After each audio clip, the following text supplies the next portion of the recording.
ये बात है करीब-करीब आई थिंक 2007 की बात है, दिल्ली की बात है। तो दोपहर का समय था, एक प्लस 2 में पढ़ने वाली लड़की थी। वो ट्यूशन पे जाती थी पड़ोस में और ट्यूशन से अपने वापस आ रही थी। तो वापस आ रही थी तो रास्ते में उसे एक स्कूटी वाला मिला और स्कूटी वाले ने उससे एड्रेस पूछा कि ये फलाँ-फलाँ का घर कहाँ पे है? तो लड़की ने इशारे करके बताया कि आगे जाके गली में जाके आप राइट हो जाना, उधर उनका घर है।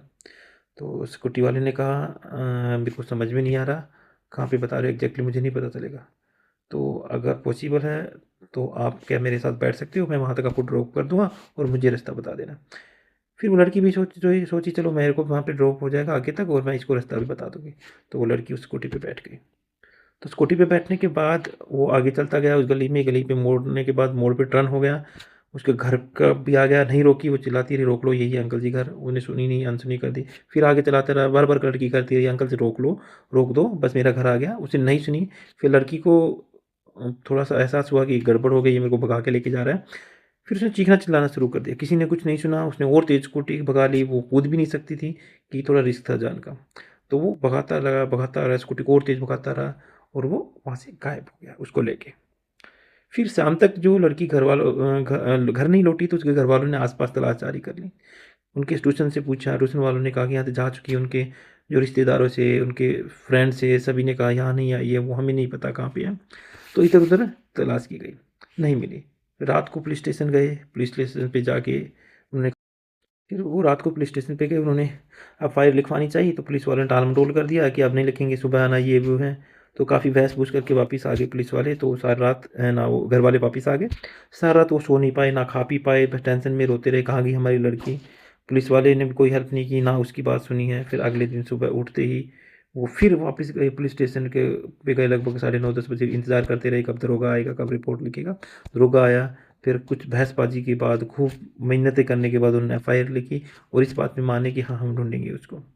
तो पुलिस ने फिर उसकी तफ्तीश करनी स्टार्ट की, उसको सर्च करना स्टार्ट किया है, इधर-उधर आस-पास एरिया में सर्च किया, कुछ आस-पास जो कैमरे थे, सीसीटीवी कैमरे वो खंगाले गए।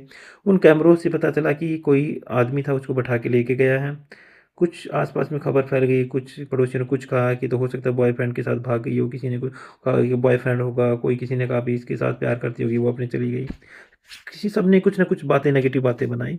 तो पुलिस ने कम से कम 1 महीने तक सर्च आउट किया, नहीं मिली। घर वालों ने सोच लिया कि भई वो तो चली गई या मर गई या जो भी है।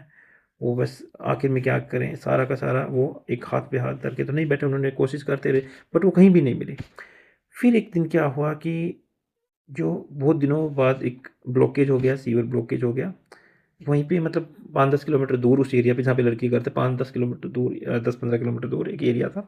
वहाँ पे रोहिणी के करीब एरिया था। तो रोहिणी के करीब जो एरिया था वहाँ पे ब्लॉकेज वगैरह पानी का हो गया बारिश में। तो वो नाले की सफाई की गई, जो नगर निगम या एमसीडी ने वहाँ पे कहा भी सफाई करो। तो सफाई के दौरान जो नाले की जाली लगी, जाली के पास उन्होंने कुछ अटका हुआ मिला, कोई फिर एक पॉलीथीन थी, पॉलीथीन वहाँ पे जाली के पास अटकी, जिस वजह से पानी सारा ब्लॉक हो रखा था। फिर वो जो सफाई वाले थे उन्होंने वो पॉलीथीन निकाली और निकालते देखते हैं तो हैरान रह गए। इतनी बदबू स्मेल आ रही थी, एक सड़ी हुई लाश थी वहाँ पे, जहाँ पे बिल्कुल कंकाल हड्डी थी और पूरा का पूरा गल सड़ गई थी लाश। मतलब स्किन वगैरह से चीर-फाड़ कर रखी थी पूरी की पूरी लाश, ऐसा लग रहा था पूरा उसका पोस्टमार्टम कर रखा था। तो फिर उन्होंने सफाई वालों ने इसकी खबर पुलिस को दी, पुलिस आई, पुलिस सबूत जुटाने में लग गई, कुछ ना कुछ ऐसा मिल जाए जिसका आइडेंटिफिकेशन हो जाए, चेहरा वगैरह सब कुछ कुछ समझ में नहीं आ रहा था कौन है कौन नहीं।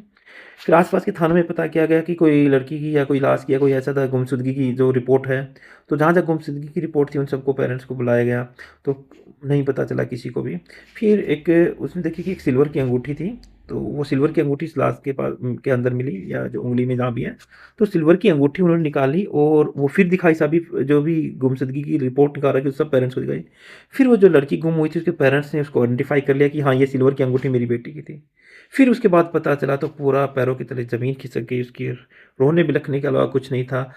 उन्होंने बिल्कुल लाश की बुरी हालत थी और वो उसके जो ऑर्गन्स थे कुछ भी नहीं था। जो उसका पोस्टमार्टम किया गया पता चला ना तो उसके कोई भी, जिसका लीवर, किडनी, हार्ट सब कुछ वहाँ पे उसके शरीर में नहीं था। उनको निकाल के ट्रैफिकिंग कर दी गई थी, बेच दिया गया था। तो आजकल ऐसे मामले दिल्ली में तो बहुत दिन, मतलब अब जनवरी में बात करूँ तो 800 से ज़्यादा बच्चे, महिलाएं, लड़कियां गुम हो चुकी, गायब हो चुकी हैं दिल्ली से।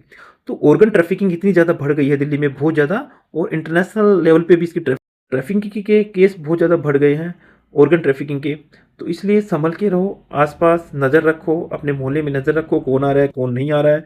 अपने अगर छोटे बच्चे हैं तो उसके साथ हमेशा बड़े पेरेंट्स हैं या जो दादा दादी हमेशा उनके साथ रहें, और लड़कियां हैं सेफ रहें। और आप आना जाने कभी अकेला मत जाओ, अपने साथियों के साथ जाओ, या जहाँ भी जा रहे हो आ रहे हो इन्फॉर्म करो अपने पेरेंट्स को, या लाइव ट्रैकिंग आप देते रहो अपने पेरेंट्स को। ऐप ऐसी ऐप इंस्टॉल कर सकते हो, बहुत सारी ऐप हैं।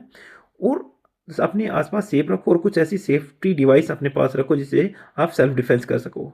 तो इस चीज़ें आजकल ऐसी चीज़ें हो रखी हैं, और ट्रैफिकिंग बहुत ज़्यादा ऑर्गन ट्रैफिकिंग बढ़ चुकी है। तो इसके लिए बहुत सारी मूवीज़ भी हैं ऑर्गन ट्रैफिकिंग की। बट दिल्ली में जनवरी 2026 की बात करूँ तो आप डाटा देख सकते हो कितनी महिलाएं कितने बच्चे गायब हुए हैं। तो ये कहानी ये बताती है हमें कि हमें अपने आप को खुद बचाना है। कोई सिस्टम, कोई पुलिस, कोई एडमिनिस्ट्रेशन नहीं आएगा। हमें अपनी रक्षा खुद करनी पड़ेगी। Thank you so much.